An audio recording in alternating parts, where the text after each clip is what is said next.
الله الرحمن الرحيم. الله الذي خلقكم من ضعف ثم جعل من بعد ضعف قوة ثم جعل من بعد قوة ضعفا وشيبا يخلق ما يشاء وهو العليم القدير. صدق الله العظيم وصدق رسوله النبي الكريم الأمين. إن الله وملائكته يصلون على النبي يا أيها الذين آمنوا صلوا عليه وسلموا تسليما. الصلاة والسلام عليك يا سيدي يا رسول الله وعلى آلك وأصحابك يا سيدي يا خاتم النبيين. الصلاة والسلام عليك يا سيدي يا نبي الله وعلى آلك وأصحابك يا سيدي يا خاتم النبيين. بندے پروردگار محمد احمد نبی دوست دار جہار یا رفتار اولاد علی مذہب حنفی دار ملت حضرت خلیل خاک پائے غوث اعظم زیر سایہ ہر ولی صدیق اکس حسن کمال محمد فاروق ذی‌الجاہ جلال محمد عثمان ضیاء شمع جمال محمد حیدر بہار باغ خصال محمد صلی اللہ علی حبیبہ محمد وآلہ وصحبہ وسلم. جس سہانی کڑی چند کا طیبہ کا چاند اس دل افروز کے ساتھ پہ لاکھوں سلام. فتح باب نبوت پہ بے حد درود ختم دور رسالت پہ لاکھوں سلام. مولا صلی وسلم دائما ابدا علی حبیبک خیر الخلق کلہم منزہ عن شریک فی محاسنہ فجر الحسن فیہ غیر منقسم. یا رب بالمصطفیٰ بلغ مقاصدنا واغفر لنا ما مضى یا واسع الکرم. مولا صلی وسلم دائما ابدا علی حبیبک خیر الخلق کلہم. اللہ تبارک تعالی جل جلالہ وعظم والہ وعظم شانہ وتم برہانہ کے حمد و ثنا. حضور پرنور شافع یوم النشور رب سارے زمان سید سروران حامد قسام قائد المرسلین امام الانبیاء جناب احمد مرتضیٰ محمد مصطفیٰ صلی اللہ علیہ وسلم کے دربار گوہربار میں ہدیہ درود السلام کرنے کے بعد قابل قدر قابل صدی احترام حضرت وقار اللہ کے پاک کلام قرآن مجید فرقان حمید میں سے چند کلمات طیبات تلاوت کرنے کی سعادت حاصل کی ہے. دعا ہے رب العزت کلمہ حق بیان کرنے کی توفیق نصیب فرمائے اور ہم سب کو اس پہ عمل کی توفیق نصیب فرمائے. حضرت محترم، آج کی یہ روحانی بابرکت محفل کا سلسلہ 11ویں شریف ماہانہ وار جاری ساری ہے. اس کے اندر آج ہم سب کو شرکت کی سعادت نصیب ہو رہی ہے. دعا ہے خالق کائنات وحدہ لا شریک ہمارے لیے اس محفل پاک کو ذریعہ نجات بنائے. آج ہماری ٹیم نے جو میرے ذمہ موضوع لگایا ہے وہ یہ ہے کہ آج کی اس دور کے اندر نوجوان نسل کی بے راہ روی اور ضروریات دین اسلام یعنی دینی تعلیم کتنی ضروری ہے آج کے نوجوان کے لیے. یوں سمجھیں کہ عہد شباب کہتے ہیں جوانی کو، عہد کہتے ہیں وقت کو، یعنی جوانی کے وقت اسلامی نصاب ہمارا کیا ہونا چاہیے. عہد شباب کا اسلامی نصاب یعنی جوانی کے اندر ایک انسان کے لیے، جوان کے لیے اسلامی نصاب اس کے مطابق کیا ہونا چاہیے. خالق کائنات وحدہ لا شریک پاک کلام قرآن مجید فرقان حمید کے اندر واضح الفاظ کے اندر ہمیں سمجھا رہا ہے کہ اللہ تعالیٰ بڑے قدرت والا ہے اور اللہ تعالیٰ کی بہت ساری صفات ہیں. آج کا نوجوان جو مادیت پرستی کے پیچھے دوڑ رہا ہے اور حرام حلال کی تمیز کیے بغیر جو اللہ رسول کو بھول بیٹھا ہے، اور ہمیشہ وہ کبھی مال کے پیچھے دوڑ رہا ہے اور کبھی کسی اور چیز کے پیچھے دوڑ رہا ہے۔ قرآن بتا رہا ہے کہ حقیقت کے اندر اس کا نصاب کیا ہے، کہاں پہ وہ آئے گا تو اس سے جوانی کا مزہ آئے گا۔ اس کی جوانی جو ایک قیمتی وقت ہے، جو صرف تھوڑے دنوں کے لیے، چند سال کے لیے انسان کے پاس آتی ہے، پھر وہ ہاتھ ملتا رہتا ہے لیکن وہ وقت دوبارہ واپس نہیں آتا۔ تو قرآن مجید فرقان حمید ہمیں بتا رہا ہے، خالق کائنات وحدہ لا شریک پاک کلام قرآن مجید فرقان حمید کے اندر ارشاد فرمایا، اللہ الذی خلقکم من ضعف، اللہ وہ ہے جس نے تمہیں کمزوری سے پیدا کیا، یعنی ایک کمزور سی چیز سے خالق کائنات وحدہ لا شریک نے تمہیں پیدا فرمایا ہے۔ پھر کیا کیا؟ ثم جعل من بعد ضعف قوة، پھر اللہ تعالیٰ نے ایک اور کمزوری کے بعد تمہیں طاقت عطا فرمائی۔ ثم جعل من بعد قوة ضعفا وشیبا، پھر اس رب نے قوت کے بعد تمہیں کمزوری دی اور بڑھاپا دیا۔ یخلق ما یشاء، وہ جو چاہتا ہے پیدا فرماتا ہے۔ وَهُوَ الْعَلِيمُ الْقَدِيرُ، وہ اللہ علم والا ہے اور قدرت والا ہے۔ اللہ تعالیٰ نے جن صفات میں سے اپنا تعارف اپنے بندوں کو کرایا ہے، ان صفات میں سے یہاں اللہ تعالیٰ نے اپنی اس صفت کا ذکر کیا کہ وہ کس طرح تمہیں پیدا کر کے زندگی کے مختلف مراحل سے گزارتا ہے۔ اور اسی اسلوب کا مطلب یہ ہے کہ اگر تم اپنے رب کو پہچاننا چاہو تو اپنی زندگی کے مختلف مراحل کو پہچانو، یعنی زندگی کے مختلف احوال ہیں، کبھی بچپن ہے، کبھی جوانی ہے، کبھی بڑھاپا ہے، کبھی کمزوری ہے، کبھی طاقت ہے۔ تو یہ ساری چیزیں اللہ تعالیٰ انسان کو عطا فرماتا ہے۔ فرمایا اگر خالق کائنات وحدہ لا شریک کو پہچاننا چاہتے ہو تو اپنی زندگی کے مختلف مراحل کو دیکھو تو تم اپنے رب کو پہچان جاؤ گے۔ اللہ وہ ہے جس نے تمہیں ضعف سے پیدا کیا۔ اس پہلے ضعف سے مراد ایک چھوٹا سا پانی کا قطرہ ہے جو بالکل کمزور چیز ہے، ایک پانی کی بوند ہے اور قطرہ ہے۔ اللہ تعالیٰ فرماتا ہے تجھے اس کمزور سی چیز سے پیدا فرمایا۔ پھر کیا؟ ثم جعل من بعد ضعف قوة، پھر اللہ تعالیٰ نے اس کے بعد ایک اور کمزور حالت تمہیں دی اور اس کے بعد پھر طاقت دی، یعنی ایک کمزور سا پانی کا قطرہ ہے، خالق کائنات نے اس سے پیدا فرمایا۔ پھر جب انسان پیدا ہوتا ہے تو اس کے پاس کوئی طاقت نہیں ہوتی، کوئی عقل نہیں ہوتا، کوئی شعور نہیں ہوتا، بالکل وہ ایک گوشت کا لوتھڑا ہوتا ہے۔ پھر خالق کائنات وحدہ لا شریک فرماتا ہے کہ اس کے بعد ایک کمزوری کے بعد دوسری کمزوری، اور پھر اس کمزوری کے بعد پھر تمہیں طاقت عطا فرمائی۔ یعنی پہلی کمزوری وہ انسان کی جو پیدا ہونے کا وقت ہے، یعنی جہاں سے بنیاد رکھی جائی ہے وہ ہے، اور دوسری کمزوری سے مراد انسان کا بچپن ہے کہ اللہ تعالیٰ نے تمہیں معمولی سی چیز سے پیدا کیا اور پھر پیدا کرنے کے بعد کچھ وقت کے لیے تمہیں کمزور رکھا، اور پھر اس کے بعد اللہ تعالیٰ نے تمہیں طاقت قوت عطا فرمائی ہے۔ اللہ تعالیٰ نے تمہیں طاقت دی اور پھر اس طاقت کے بعد پھر تمہیں کمزوری دی، یعنی تمہارے پاس بڑھاپا آیا، یعنی جوانی کا وقت گزر گیا۔ اس کے بعد انسانی قوتیں، انسانی طاقتیں کمزور ہونے لگی، پھر وہ بوڑھا ہو گیا۔ تو اللہ تعالیٰ فرماتا ہے یخلق ما یشاء، اللہ تعالیٰ جو چاہتا ہے وہ بناتا ہے، اور اس کو پتہ ہے کہ کیسے اس کو بنانا ہے، کیسے باقی رکھنا ہے۔ دیکھیے خالق کائنات وحدہ لا شریک نے انسان کی ایک پیدائش کا جو مرحلہ ہے ان الفاظ کے اندر اسے بیان فرمایا کہ کہاں سے انسان پیدا ہوا اور کیسے پیدا ہوا، اور پھر ہم نے اسے کیا عطا فرمایا، اور پھر اس کے بعد کیا عطا فرمایا۔ یخلق ما یشاء، اللہ تعالیٰ جو چاہتا ہے وہ بنا دیتا ہے، یعنی پہلے کمزوری، پھر طاقت آئی، پھر اس کے بعد انسان کے پاس کمزوری آئی۔ ہمارا چونکہ موضوع یہ ہے کہ ایک نوجوان کی جوانی، مسلمان کی جو جوانی ہے وہ کتنی قیمتی ہے، جس کو آج جناب والا ایک معمولی سا اور کھیل کود کا وقت سمجھ کے جسے گزار دیا جاتا ہے، یہ اللہ کے ہاں کتنا قیمتی وقت ہے، اور یہ انسان کے لیے کتنا قیمتی ہے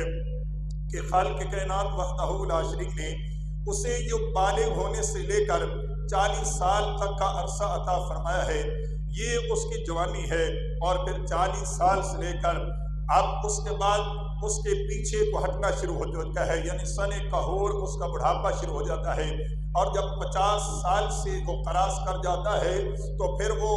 شیخ بن جاتا ہے، یعنی بوڑھا، وہ شیوخت کی طرف آ جاتا ہے، یہ عربی کا لفظ ہے، یعنی وہ بوڑھا ہو چکا ہے جب 50 سال سے اوپر اس کی زندگی گزرتی ہے۔ تو اب جو ایک جوانی ہے، یہ ایک ایسا وقت ہے کہ انسان کے پاس اس وقت عقل بھی کم ہوتی ہے، اس کے پاس حیوانیت زیادہ ہوتی ہے، اور جوانی ایک شعلہ ہوتی ہے انسان کے پاس، یعنی اس کے اندر انسان کے پاس بڑی طاقت ہوتی ہے، اس کے پاس مستی بھی ہوتی ہے، اور بہت سارے کم انسان ہیں جو اپنی حقیقی نفع و نقصان کو اس عمر کے اندر پہچانتے ہیں، ورنہ انسان اپنے آپ کو بھول جاتا ہے اور اپنی قیمتی جوانی کو نہایت ادنا کاموں کے اندر ضائع کر دیتا ہے۔ اور دیکھیے نبی کریم صلی اللہ علیہ وسلم نے فرمایا الشاب شعلۃ من الجنون، سرکار نبی کریم صلی اللہ علیہ وسلم نے جوانی جنون کا ایک شعلہ ہے، جس طرح شعلے انسان کو جلا کر راکھ بنا دیتے ہیں، اسی طرح یہ بھی ایک جنون ہے جو انسان کو جلاتا ہے، یعنی انسانی کردار کو جلا دینے کے مترادف ہے۔ اس کے اندر بہت بڑا کردار ہے کہ انسان بچپن کے اندر اتنا نہیں لٹتا، بڑھاپے کے اندر انسان اتنا نہیں لٹتا جتنا وہ جوانی کے اندر لٹ جاتا ہے۔ اگر وہ اپنی جوانی سنبھال کے رکھتا ہے تو پھر اس کی قدر و قیمت کیا ہے، خالق کائنات وحدہ لا شریک اسے کتنی قیمت کتنا نفع عطا فرماتا ہے۔ ورنہ اگر انسان پیدا ہوا، بچپن کا جو کمزور سا وقت ہے وہ بھی گزر گیا، اور یہ جوانی جو چند سالوں کے لیے آئی یہ بھی گزر جائے گی، اور پھر اس کے بعد بڑھاپا آ جائے گا، تو پھر کیا ہے۔ حضرت شاہ حسین رحمت اللہ تعالی علیہ یہاں پر بڑی پیاری بات کرتے ہیں، کہتے ہیں کتھے گیا تیرا سونا روپا، کہتے ہیں جب جوانی گزر جائے گی تو یہ اپنا وقت یاد آئے گا، ایک جناب والا تیرے سامنے سیریز چل جائے گی اور تو دیکھے گا کہ فلاں پیدا ہوا، فلاں علاقے کے اندر رہا، پھر وہاں پر میری جوانی گزری، پھر ایسے ہوا، بس اتنا دیر لگے گی، وقت گزر گیا ہے۔ شاہ حسین فرماتے ہیں کتھے گیا تیرا سونا روپا، کتھے گئی تیری حسن جوانی، کتھے گئے تیرے نال دے ہانی۔ ہانی کہتے ہیں اپنے ساتھ رہنے والے دوست و احباب کو جو اس کی جوانی کے ہم عمر ہوتے ہیں، تو کتھے گئے تیرے نال دہانی، کتھے گئے تیرے ترکی تازی، او بیک تیری جنج کھلوتی، یعنی اس کو سارا گزرا ہوا جو وقت ہے وہ ایک لمحے کے اندر یاد آ جاتا ہے۔ اب دیکھیے نبی کریم صلی اللہ علیہ وسلم کی شریعت مطہرہ ہمیں کیا سمجھا رہی ہے اور ہمیں بتا کیا رہی ہے، اور اس کے اندر یہ کتنے قیمتی الفاظ ہیں اور کتنے قیمتی وقت ہے ہمارے پاس جوانی کا، جو کہ ایک ایسے ہی گزار دیا جاتا ہے، کھول کود کے اندر گزار دیا جاتا ہے۔ تو میرے کریم آقا علیہ الصلوۃ والسلام کے غلاموں، شمع رسالت کے پرانوں، ایک مثال سے یہ بات سمجھے، ایک شخص ایک کسی بندے کے ہاں کام کرتا ہے، وہ اس کا مالک ہے، یہ اس کے ہاں مملوک ہے، یعنی اس کا نوکر ہے، کام کرتا ہے۔ اب مالک کہتا ہے کہ تو یہیں پہ بیٹھا رہے، تو نے یہاں سے اٹھنا نہیں ہے۔ اب وہ بندہ بیٹھا ہے لیکن اس کے پاس اٹھنے کی طاقت ہی نہیں، اس کو پیسے ہی بیٹھا ہے۔ اب اس نے اپنے مالک کا حکم مان لیا تو وہ بیٹھا ہے، لیکن مالک کو اس پہ بیٹھنے پہ اتنی خوشی نہیں ہوگی، کیونکہ اس کے پاس اٹھنے کی صلاحیت ہی نہیں ہے، اس کے پاس چلنے کی طاقت ہی نہیں ہے۔ تو اب وہ مالک کا حکم تو مان رہا ہے، لیکن مالک کو اتنی خوشی نہیں، مالک کو پتہ ہے یہ تو اٹھ کے جا نہیں سکتا، یہ تو چل نہیں سکتا، لیکن ایک بندہ صحیح سلامت ہے، مالک اس سے کہتا ہے یہیں پہ بیٹھ جا۔ اب وہ بیٹھ جاتا ہے، مالک کو پتہ ہے یہ اٹھ بھی سکتا ہے، یہ چل بھی سکتا ہے، اس کے پاس اٹھنے اور چلنے کی صلاحیت موجود ہے۔ تو اب مالک کو اس انسان پہ زیادہ خوشی ہوگی کہ جو چلنے پھرنے کے باوجود بھی اس کا حکم مان کے بیٹھا رہتا ہے۔ اسی طرح خالق کائنات وحدہ لا شریک نے اگر ایک انسان جوانی کے اندر اس کے پاس بدی کی طاقت بھی ہے، وہ رات کو جا کے چوری ڈاکے فلاں بہت سارے کام کر بھی سکتا ہے، لیکن پھر بھی نہیں کرتا، اپنے رب کے حکم کو مانتا ہے۔ لیکن ایک بندہ ہے وہ بوڑھا ہو چکا ہے، اس کے پاس اب اتنی طاقت نہیں کہ وہ رات کو چھلانگے لگا سکے، وہ دور دراز جا کے جناب والا چوری ڈاکے یہ کام کر سکے، دوڑے لگا سکے، اب وہ بھی رب کی بارگاہ میں آتا ہے، رب کی بارگاہ میں وہ بھی قبول ہے، خالق کائنات اس کی نیکی بھی قبول کر رہا ہے اور خالق کائنات اس کے آنے پہ بھی خوش ہو رہا ہے۔ لیکن سب سے زیادہ خوشی جو جوان کے آنے پہ خوشی ہوتی ہے اللہ تعالیٰ کو، کہ جب وہ جوانی کے اندر عبادت کرتا ہے، اپنی جوانی وہ عبادت کے اندر گزارتا ہے، تو خالق کائنات وحدہ لا شریک اسے وہ مقام و مرتبہ عطا فرماتا ہے کہ جو بڑھاپے کے اندر کی ہوئی نیکی کو وہ ریٹ نہیں لگتا، جو جوانی کے اندر کی ہوئی نیکی کو ریٹ لگ جاتا ہے۔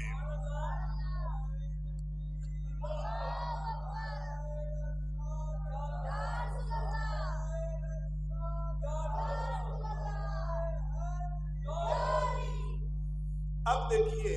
ایک زمین ہے وہ بڑی زرخیز ہے، اب اگر اس کے اندر کوئی اچھا بیج ڈالتا ہے تو فصل بڑی اچھی ہوتی ہے، اگر کوئی عام سا بیج ڈالتا ہے تو فصل عام ہوگی۔ تو اب اس کے اندر قصور زمین کا نہیں، زمین برابر ہے، وہ زرخیز ہے، لیکن ایک انسان اچھا بیج کاشت کر کے بہت اچھی فصل کاٹ لیتا ہے، لیکن ایک بندہ ہے کہ وہ بیج بوتا ہی نہیں، وہ فصل کاشت کرتا ہی نہیں۔ تو اب ان کے اندر فرق ہے کہ اس نے بیج بویا نہیں، اس نے بیج ڈال کے بہت اچھی فصل حاصل کر لی۔ تو یہی اللہ تعالیٰ نے بڑھاپے اور جوانی کی عبادت کی مثال قرار دی ہے کہ فرمایا زمین بڑی زرخیز ہے، جوانی کے اندر زمین زرخیز ہے، کہ جب ایک انسان وہاں پر آ کر جوانی کے اندر عبادت کرتا ہے، خالق کائنات وحدہ لا شریک اسے مقام و مرتبہ بھی وہی عطا کرتا ہے کہ جو اچھی زمین کے اندر اچھا بیج ڈال کے جتنی اچھی فصل حاصل کرے گا، ایسے جوانی کے اندر جیسے عبادت کرے گا، خالق کائنات وحدہ لا شریک اس ویسا اسے مقام و مرتبہ بھی عطا فرمائے گا، مقام و مرتبہ عطا فرمائے گا۔ در جوانی توبہ کردن شیوہ پیغمبری، کہ جوانی کے اندر توبہ کرنا یہ تو انبیاء کا طریقہ ہے، ورنہ بڑھاپے کے اندر کیا ہوتا ہے، وقت پیری گرگ ظالم می شود پرہیزگار، جہاں بڑھاپے کے اندر تو ایک درندہ بھی شریف بن جاتا ہے، وہ بھی ظلم چھوڑ دیتا ہے، وہ بھی شکار کرنا چھوڑ دیتا ہے۔ تو میرے کریم آقا علیہ السلام کے غلاموں، اب سنیے، ایک بچہ پیدا ہوتا ہے، پیدا ہوتے وقت اسے پتہ نہیں ہوتا میری ماں کون ہے، میرا محسن کون ہے، میرا دشمن کون ہے، لیکن وہ ماں سے منہ بھی میرے ہوئے ہیں، اپنوں سے منہ پھیرے ہوئے ہیں، اس کی آنکھیں بند ہیں، وہ کبھی کھولتا ہے کبھی نہیں دیکھتا، اپنے پیاروں کو وہ نہیں پہچانتا، لیکن نہ اس سے ماں ناراض ہوتی ہے کہ میں نے دودھ پلایا یہ میری طرف دیکھتا نہیں، مجھے پہچانتا نہیں، نہ باپ ناراض ہوتا ہے، نہ کوئی اپنا ناراض ہوتا ہے، انہیں پتہ ہے ابھی چھوٹا ہے، ابھی اس کے پاس شعور نہیں، جب تھوڑا سا بڑھے گا تو تھوڑا سا طاقتور ہوگا، اسے پتہ بھی چلے گا یہ میری ماں ہے، یہ میرا باپ ہے، یہ میرا بھائی ہے، یہ میرا فلاں ہے فلاں ہے، تو یہ پہچان جائے گا۔ ایسے خالق کائنات وحدہ لا شریک بھی انسان کی ایک روحانی آنکھ کھولتا ہے کہ جب انسان بالغ ہونے سے پہلے اگر کوئی گناہ کر بھی لے، رب اس سے ناراض نہیں ہوتا، رب کو پتہ ہے یہ بالغ ہوگا، شریعت کا مکلف بن جائے گا، پھر حقیقی میرا یہ بندہ بنے گا۔ لیکن جب وہ بچہ بڑا ہونے کے بعد بھی ماں باپ سے منہ پھیرتا ہے، اب ماں باپ اس سے ناراض ہوتے ہیں کہ یہ ہم اس کے ماں باپ ہیں، ہمیں پہچانتا نہیں ہے، اب ماں باپ ناراض ہیں۔ اسی طرح اگر بچپن کے اندر کوئی غلطی ہو جائے رب بھی ناراض نہیں ہوتا، اگر جوانی کے اندر غلطی ہو پھر رب بھی بیزار ہو جاتا ہے، رب بھی پھر اس سے ناراض ہوتا ہے، رب کائنات وحدہ لا شریک اس سے ناراضگی کا اظہار کرتا ہے۔ اسی طرح اگر کوئی جوانی کے اندر والدین کی خدمت کرتا ہے، والدین اسے دن رات دعائیں دیتے ہیں، رب اس سے پہ بڑے راضی ہوتے ہیں، اسی طرح رب تو 70 ماؤں سے بھی بڑھ کے زیادہ پیار کرنے والا ہے۔ جب کوئی جوانی کے اندر آ کے رب کی عبادت کرتا ہے، رب بھی اس پہ اتنا زیادہ راضی ہو جاتا ہے۔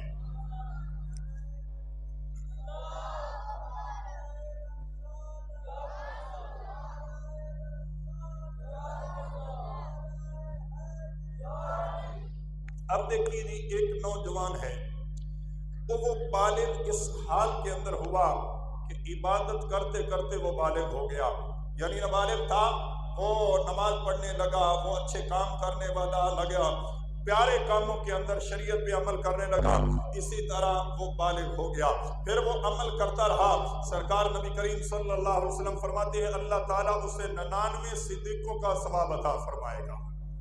99 صدیقوں کا ثواب۔ صدیق تو ایک بھی ہو تو اس کی بڑی ویلیو ہے، لیکن جو ایک انسان جو اس حال کے اندر بالغ ہوا کہ خالق کائنات وحدہ لا شریک کی عبادت کرتے ہوئے اس نے جوانی کا آغاز کیا، تو خالق کائنات اسے 99 صدیقوں کا ثواب عطا فرمائے گا۔ میرے کریم آقا علیہ الصلوۃ والسلام کے غلاموں، اسی طرح کوئی نوجوانی کے اندر عبادت کرتا ہے، مسجد کے اندر آ کے نمازیں پڑھتا ہے، مسجد کے اندر آ کے قرآن پڑھتا ہے، نماز تراویح پڑھتا ہے، یعنی عبادت کے اندر وہ اس کی جوانی گزر رہی ہے۔ اب کبھی اس پہ اگر بیماری آ گئی، مسجد کے اندر نہیں آ سکتا، اس نیکی کے اندر شرکت نہیں کر سکتا، لیکن خالق کائنات وحدہ لا شریک اس پہ پھر کتنا کرم کرتا ہے کہ اگر وہ اپنے گھر کے اندر بھی نماز پڑھ رہا ہو، رب اسے با جماعت نماز کا ثواب عطا فرما دیتا ہے۔ یعنی وہ بڑھاپا جوانی کے اندر عبادت کرتا رہتا ہے، کبھی بڑھاپا آ گیا، کبھی کوئی بیماری آ گئی، اب وہ با جماعت نماز نہیں پڑھ سکتا، اب وہ نیکی نہیں کر سکتا، تو میرے کریم آقا علیہ الصلوۃ والسلام کے غلاموں، شمع رسالت کے بروانوں، خالق کائنات اسے پھر بھی وہ ثواب عطا فرمائے گا جو جوانی والا ہے۔ اب سرکار نبی کریم صلی اللہ علیہ وسلم کا ایک اور فرمان ذیشان سنیے۔ کریم نبی علیہ الصلوۃ والسلام نے ارشاد فرمایا کہ فرمایا ایک ہے صبر انسان کا پہلی وقت کے اندر صبر کرنا، یعنی مثال کے طور پر کسی کا کوئی پیارا فوت ہو جاتا ہے، اب دکھ تو ہوتا ہے، غمگین تو ہوتا ہے، لیکن وہ واہ ویلا نہیں کرتا، اپنا منہ نہیں نوچتا، کپڑے نہیں پھاڑتا، چیخ و پکار نہیں کرتا۔ اب اس کا یہ صدمہ پہنچا تو پہلا صبر ہے، شروع کے اندر صبر ہے۔ ایک انسان سے صبر نہیں ہوتا، وہ کیا کرتا ہے کہ وہ 10 دن روتا رہتا ہے، 10 دن رونے کے بعد اب رونے کی سخت ہی نہیں، اب وہ صبر کرتا ہے۔ صبر اس نے بھی کیا، لیکن اس نے بھی صبر کیا، اس کے اور اس کے صبر کے اندر بڑا فرق ہے کہ اس نے رونے کے بعد صبر کیا، 10 دن روتا رہا، اور 10 دن کے بعد اس نے صبر کیا، لیکن ایک شخص ہے کہ اس نے پہلے دن سے صبر کر لیا، تو خالق کائنات وحدہ لا شریک کی بارگاہ کے اندر سرکار فرماتے ہیں جیسے ان دو صبر کرنے والوں کے اندر فرق ہے، اسی طرح اگر جوانی کے اندر کوئی رب کی بارگاہ کے اندر آ جاتا ہے تو رب کے ہاں بھی ان کے فراغ اور مراتب کے اندر درجات کے اندر اسی طرح کا فرق ہوتا ہے، اسی طرح کا فرق ہوتا ہے۔ اور جو انسان جاہلیت کے اندر جتنا بڑا سردار ہوتا ہے، اگر وہ اسلام کے اندر آ جائے تو پھر بھی اتنا بڑا ہی سردار رہتا ہے، اتنا بڑا سردار رہتا ہے۔ ایک ہے عام بندے نے کلمہ پڑھا، ایک ہے فاروق اعظم نے کلمہ پڑھا۔ عام بندے نے کلمہ پڑھا، اسلام کلمہ تو پڑھا لیکن اسلام کو اتنا فائدہ نہیں، لیکن فاروق اعظم نے کلمہ پڑھا تو دھوم آسمانوں تک مچ جاتی ہے، آسمانوں تک پتہ چلتا ہے کہ آج فاروق اعظم نے کلمہ پڑھا ہے۔ تو میرے کریم آقا علیہ الصلوۃ والسلام کے غلاموں، رب کائنات وحدہ لا شریک فرماتا ہے اسی طرح اگر کوئی انسان اب اس کے پاس جوانی بھی ہے، یعنی لیڈر بھی ہے، طاقت ہے، سب کچھ ہے، یہ جوانی کی مثال ہے، تو فرمایا اب اگر وہ رب کے رستے پہ چلے گا، دین اسلام پہ چلے گا، وہ ناموس رسالت کا خادم بنے گا، تو پھر خالق کائنات وحدہ لا شریک اسے مقام و مرتبہ بھی اتنا زیادہ عطا فرمائے گا۔ اور سرکار نبی کریم صلی اللہ علیہ وسلم فرماتے ہیں، عبداللہ بن عمر رضی اللہ تعالیٰ عنہ اس حدیث کے راوی ہیں کہ فرمایا جو انسان جوانی کے اندر رب کائنات وحدہ لا شریک کی بارگاہ میں آ جاتا ہے، یعنی رب کی تقدیر پہ ایمان رکھتا ہے، جو رب نے لکھ دیا اس پہ راضی رہتا ہے، اللہ کے دیے ہوئے پہ راضی رہتا ہے، اور پھر کیا کرتا ہے التارک لشہوتہ من اجلی، میری وجہ سے رب فرماتا ہے اپنی ساری خواہشات کو چھوڑ دیتا ہے، دیس نکالا دے دیتا ہے، اور اس کی جلوت خلوت پاک رہتی ہے، اور فرمایا وہ اب انسان جو یہ عمل کرتا ہے میرے ہاں وہ فرشتوں جیسا ہو جاتا ہے۔ یعنی جیسے فرشتے ہوتے ہیں، رب کائنات وحدہ لا شریک فرماتا ہے کہ فرمایا اب وہ اللہ کے ہاں بہت فرشتوں جیسا ہو جاتا ہے۔ میرے کریم آقا علیہ السلام کے غلاموں، شمع رسالت کے پروانوں، دین اسلام کے اگر ہم مطالعہ کیا جائے، تاریخ اسلام کا مطالعہ، تو بہت سارے نوجوان ایسے ملتے ہیں کہ جن کے پاس تھا کچھ نہیں، لیکن وہ دین اسلام پہ چلے تو پھر وہ وقت کے امام بن گئے۔ آج دنیا انہیں امام کے لقب سے پکارتی ہے۔ میرے کریم آقا علیہ السلام کے غلاموں، حضرت امام محمد بن حسن توسی علیہ الرحمہ، آپ رات کو کتابوں کا مطالعہ کیا کرتے تھے۔ جب پچھلی رات کا وقت ہوتا نا تو آپ اس وقت مسکرانا شروع کر دیتے اور اپنے آپ سے باتیں کرنا شروع کر دیتے۔ کہتے ہیں جتنی لذت اس وقت مجھے آ رہی ہے، اتنی لذت اس وقت اعلیٰ تختوں پہ سوئے ہوئے شہزادوں کو بھی نصیب نہیں ہو رہی، کہ وہ غفلت کی نیند شراب کے اندر دھت وہ لیٹے ہوئے ہیں، وہ سوئے ہوئے ہیں، لیکن میں اس وقت رب کا قرآن پڑھ رہا ہوں، میں اس وقت حدیث کا مطالعہ کر رہا ہوں۔ وہ کہتے ہیں میں کوئی مسئلہ ڈھونڈ رہا ہوں تو میری طبیعت باغ ہو گئی۔ کہنے لگے اس وقت وہ میرے برابر نہیں ہو سکتے جو بادشاہوں کے شہزادے ہیں، کیونکہ وہ اس وقت بالکل غفلت کی نیند لیتے ہوں گے، اور میں اس وقت اپنے رب کی بارگاہ کے اندر دین اسلام کا مطالعہ کر رہا ہوں، دین اسلام کا مطالعہ کر رہا ہوں۔ دیکھیے حضرت عبداللہ بن عباس رضی اللہ تعالی عنہما، میرے کریم آقا علیہ السلام کے چچا زاد بھائی، دین اسلام سے کتنا پیار کرتے ہیں۔ اور آج کے نوجوان دیکھیں حضرت عبداللہ بن عباس کی یہ سیرت سن کے کہ آپ کو اگر پتہ چلتا نا کہ فلاں علاقے کے اندر فلاں بندے کے پاس نبی کریم صلی اللہ علیہ وسلم کی ایک حدیث پاک ہے، تو آپ یہ نہیں کہ اسے خط لکھتے کہ بھئی حدیث لکھ کے مجھے بھیج دو، یا میں اہل بیت کا فرد ہوں، اہل بیت میں سے ہوں تو آپ میرے پاس آ جاؤ، نہیں، آپ سفر شروع کرتے۔ جب اس کے گھر پہنچتے نا تو کیا کرتے، اس کے دروازے پہ دستک نہیں دیتے، اس کے دروازے کے سامنے بیٹھ جایا کرتے۔ اگر وہ جلدی بہر آ جاتا اس سے حدیث پاک سن لیتے، اگر اسے لیٹ ہو جاتی وہیں پہ کپڑا بچھا کے اس کے دروازے کے سامنے لیٹ جایا کرتے تھے۔ اور کہتے ہیں بعض اوقات ایسا ہوتا کہ مٹی اڑ کے میرے چہرے پہ پڑتی اور میرا چہرہ گرد آلود ہو جاتا، میرا چہرہ اسی وقت گرد آلود ہو جاتا۔ جب وہ استاد صاحب پیر تشریف لاتے جن کے پاس حدیث ہوتی تو وہ مجھے کہتے اے عبداللہ ابن عباس، آپ اہل بیت کے فرد ہو، نبی کریم صلی اللہ علیہ وسلم کے صحابی ہو، ان کے چچا زاد بھائی ہو، آپ ہمیں کہہ دیتے، ہم آپ کے پاس آ جاتے، آپ دروازے پہ دستک دے دیتے، ہم کوئی اہتمام کرتے۔ آپ فرماتے نانا، میں یہ اہتمام کے لیے نہیں آیا، میں تو نبی کریم صلی اللہ علیہ وسلم کی حدیث پاک لینے کے لیے آیا ہوں، میں تو سرکار نبی کریم صلی اللہ علیہ وسلم کی حدیث پاک لینے آیا ہوں۔ دیکھیے حضرت امام شافعی رضی اللہ تعالی عنہ، آپ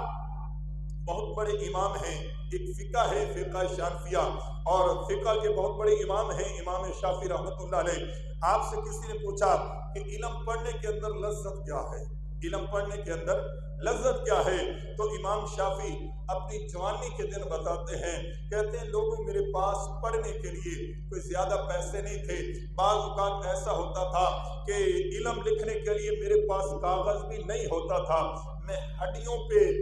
علم لکھا کرتا تھا، اور کبھی کبھی میں اپنی جو میرے پاس چابی وغیرہ ہوتی تھی اس پہ بھی میں لکھ لیا کرتا تھا۔ اور فرماتے ہیں کہ آپ سے پوچھا کہ پھر آپ نے علم پڑھا، تو کہنے لگے پتہ علم کی لذت کیا ہے کہ جب میں سرکار نبی کریم صلی اللہ علیہ وسلم کی حدیث پاک سنتا نا یا دین اسلام سنتا تو میرے کان جب یہ بات سنتے نا دین اسلام کی تو میرا جسم کا ایک ایک عضو، جسم کا ایک ایک حصہ بولنے لگتا، شافعی کاش ہم بھی تیرے کان بن جاتے کہ سرکار کی حدیث پاک ہم بھی سنا کرتے۔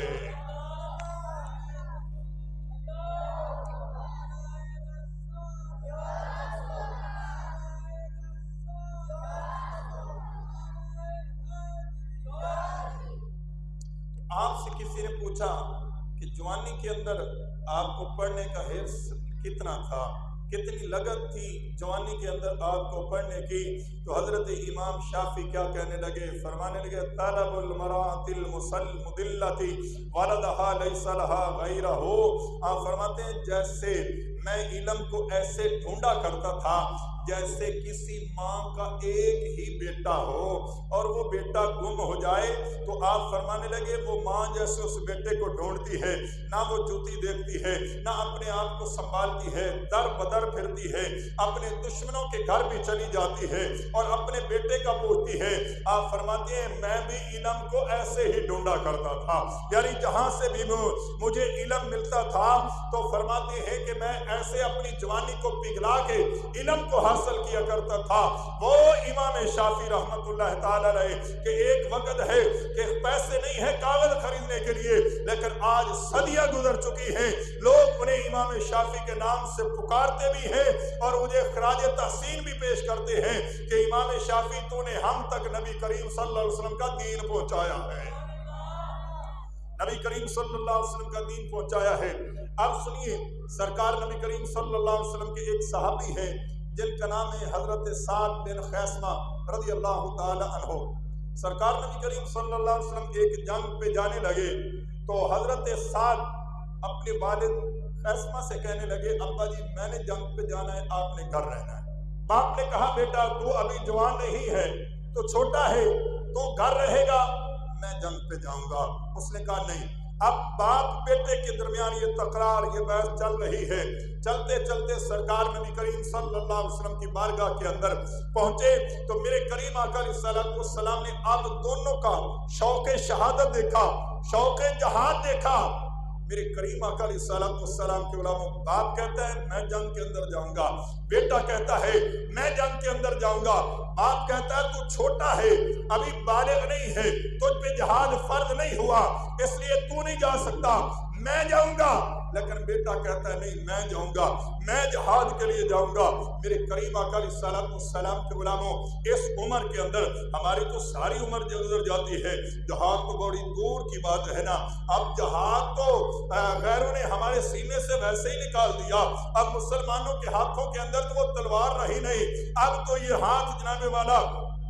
اتنے نرم و نازک ہو چکے ہیں کہ یہ تلوار پکڑنے کے اب قابل ہی نہیں رہے، اس لیے کہ اب وہ دین اسلام سے جو دور ہو چکے. لیکن وہ ہے کہ ابھی جوان نہیں ہوئے لیکن باپ سے تکرار چل رہی ہے میں جاؤں گا. وہ کہتا ہے میں جاؤں گا. سرکار کی بارگاہ کے اندر پہنچے، میرے کریم آقا علیہ السلام نے دونوں کا شوق شہادت دیکھا تو کریم آقا علیہ السلام نے فرمایا تم قرآن ڈالو، قرآن اندازی کرو، جس کے نام قرآن نکلے گا وہی جنگ کے اندر جائے گا. اب آپ بیٹے نے قرآن ڈالا، قرآن اندازی کی. مسجد کے اندر نماز پڑھنے کے لیے نہیں جانا، محفل پہ نہیں جانا، کوئی دین اسلام کا کام کرنے کو چھوٹا موٹا نہیں، جہاد پہ جانا ہے جہاں پتہ ہے گردن کٹ سکتی ہے، جسم کے ٹکڑے ہو سکتے ہیں، شاید واپس آنا نصیب ہو یا نہ ہو. پھر بھی منع کرنے کے باوجود بھی ان کے دل کے اندر اتنا شوق جہاد ہے کہ وہ جوانی کے اندر بھی، اب جوانی تو آئی نہیں، چھوٹے ہیں لیکن پھر بھی جانا چاہتے ہیں. اب قرآن اندازی ہوئی تو قرآن نکلا، حضرت سعد بن خیثمہ کے نام یعنی بیٹے کے نام نکلا اور یہ جنگ کے اندر گئے اور سرکار نبی کریم صلی اللہ علیہ وسلم کے قدموں پہ شہید ہو گئے. اب جنگ بدر ہے جی. میرے کریم آقا علیہ السلام کے غلام ہیں حضرت عمیر بن ابی وقاص، یہ حضرت سعد بن ابی وقاص کے بھائی ہیں. سعد بن ابی وقاص وہ عظیم انسان ہے کہ جنگ احد کے اندر سرکار ان کو تیر پکڑا رہے ہیں اور فرما رہے ہیں سعد تیر چلاؤ میرے دشمنوں پہ، میرے ماں باپ تجھ پہ قربان ہو جائیں،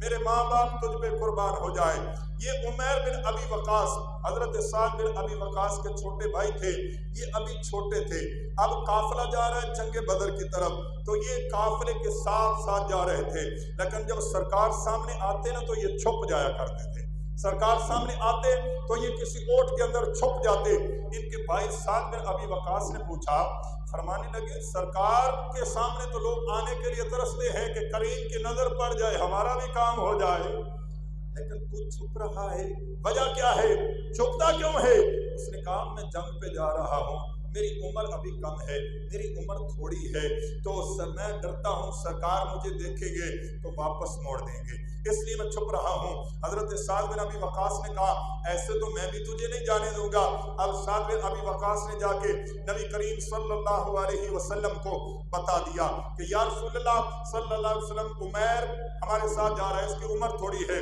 سرکار نبی کریم صلی اللہ علیہ وسلم نے دیکھا تو فرمایا اے عمیر تو واپس جا اپنے ماں باپ کی خدمت کر، ان کے بھی کچھ تقاضے ہیں، تو ابھی چھوٹا ہے، تجھ پہ جہاد فرض نہیں ہوا، اب تو واپس جائے گا۔ جب سرکار نے کہا نا واپس جانا ہے تو حضرت عمیر بن ابی وقاص نے رونا شروع کر دیا، آنکھوں سے آنسو آ گئے، ساروں قطار رونے لگے۔ کبھی کبھی رونا بھی کام کر جاتا ہے، کبھی کبھی انسان کا رونا بھی کام دکھا جاتا ہے۔ تو حضرت عمیر بن ابی وقاص نے رونا شروع کر دیا۔ اب یہ نوجوان ہیں، میرے کریم آقا رسالت والسلام کے غلاموں، شمع رسالت کے بانوں، حضرت اسامہ بن زید، جب سرکار نے آپ کو بھیجا نا مسیلمہ کذاب کی طرف لشکر ترتیب دے کے، تو اسامہ بن زید کو امیر بنایا۔ ان کی امارت کے اندر چاروں یار بھی ہیں، حضرت خالد بن ولید بھی ہیں جنہیں اللہ کی تلوار کہا جاتا ہے، وہ بھی ان کے زیر نگرانی رہ کے جنگ کریں گے۔ اسامہ بن زید جا رہے ہیں، ابھی عمر 18 سال بھی پوری نہیں ہے، 18 سال ابھی عمر نہیں، اور قیادت کر رہے ہیں ابو بکر صدیق کی، قیادت کر رہے ہیں حضرت خالد بن ولید کی۔ عمر کتنی ہے؟ 18 سال، یعنی چڑھتی جوانی ہے، اٹھتی جوانی ہے، لیکن جنگ پہ جا رہے ہیں۔ اسامہ بن زید، ہماری تو 18 سالوں کے اندر آنکھ ہی نہیں کھلتی، تو جناب والا ہم تو نماز کی طرف ہی نہیں آتے، ماں باپ ہی نہیں کہتے ابھی وقت ہی نہیں ہے، لانا ہے تو چھوٹے بچوں کو مسجد کے اندر لانا ہے، یہ ہون نہیں لے آؤں گے تو پھر نمازی کی میں بنیں گے؟ بھئی یہ اب نمازی نہیں بنیں گے، یہ تب نمازی بنیں گے جب انہیں کوئی عقل شعور آ جائے گا، پھر یہ نمازی بنیں گے۔ اب ایک بچہ صبح کے وقت سویا ہے تو باپ اٹھ کے مسجد آ رہا ہے، کس کام کا ہے اس کا مسجد کے اندر آنا؟ یہ ہے کہ وہ ہاتھ کے اندر ڈنڈا پکڑے، بیٹا اٹھ، اگر خدا کی فرما برداری نہیں کرتا تو میرا فرما بردار تو کیسے بنے گا؟ میں ایسے بیٹے کا کیا کروں کہ جو اللہ کے سامنے نہیں جھکتا، جو اللہ کے سامنے نہیں جھکتا۔ اب یہ ایک کام کرنا بڑا مشکل ہے، باپ سمجھتا ہے شاید یہ میرے بیٹے کا نقصان ہے، لیکن نقصان نہیں، اتنا فائدہ ہے کہ دنیا کے اندر بھی فائدہ ہے، آخرت کے جہان کے اندر بھی فائدہ ہے۔ جو نماز کے لیے اپنے بیٹے جوان کو نہیں لے کے آتا، وہ اپنے بیٹے کا حقیقت کے اندر نقصان کر رہا ہے، وہ دشمنی پال رہا ہے، اور جو ڈنڈے کے زور پہ بھی لے کے آتا ہے، سمجھو وہ اپنے بیٹے کو دونوں جہان کی کامیابیاں دلوا رہا ہے۔ اب عمیر بن ابی وقاص رضی اللہ تعالیٰ جب روئے نا تو میرے کریم آقا علیہ الصلوۃ والسلام نے اجازت عطا فرما دی، اجازت عطا فرمائی کہ چلو جنگ کے اندر۔ اب گئے جنگ بدر کے اندر، عمر بن عبد ود، وہ مشرکوں کا، وہ جناب والا کافروں کا بہت بڑا پہلوان جو 1000 کے سامنے اکیلا لڑتا تھا، جس کو بعد کے اندر مولا کائنات حضرت اعلیٰ مولا علی نے قتل کیا، اس کے مقابلے کے اندر گئے عمیر بن ابی وقاص، اس کے مقابلے کے اندر گئے اور اس سے لڑتے لڑتے آپ شہید ہو گئے۔ اور میرے کریم آقا علیہ السلام کے لوگ یہی جنگ بدر کہ وہ 2 چھوٹے چھوٹے بچے معاذ اور معوذ جن کی عمریں بالترتیب 8 اور 9 سال ہیں، سرکار نبی کریم صلی اللہ علیہ وسلم کے ساتھ جنگ بدر کے اندر پہنچے، اور لڑتے لڑتے انہوں نے بہت بڑے فرعون، بہت بڑے چودھری کو، بہت بڑا ایک جناب والا ظالم انسان ابو جہل کو قتل کیا۔ 2 چھوٹے چھوٹے بچوں نے، 2 چھوٹے چھوٹے بچوں نے قتل کیا۔ اندازہ لگاؤ جو مکے کا سردار ہے، جو جناب والا جس کے ساتھ ہر قسم کی طاقت ہے، جب 2 چھوٹے چھوٹے بچے گئے ہوں گے وہ کس بال بوتے پہ گئے ہوں گے؟ وہ سرکار کی محبت اور اللہ کے بھروسے پر گئے ہوں گے۔ آج لوگ کہتے ہیں جناب والا اسرائیل کے پاس اتنی ٹیکنالوجی ہے، ان کے پاس تو ایسے بم ہیں، ان کے پاس تو فلاں ہے فلاں ہے، فلسطین کے مسلمانوں کے پاس کیا ہے؟ لیکن انداز لگائیں اسلام اپنی پاور رکھتا ہے۔ ہمیں ایک مرد مجاہد خادم حسن رضوی بتا گئے اسلام اپنی پاور رکھتا ہے۔ 40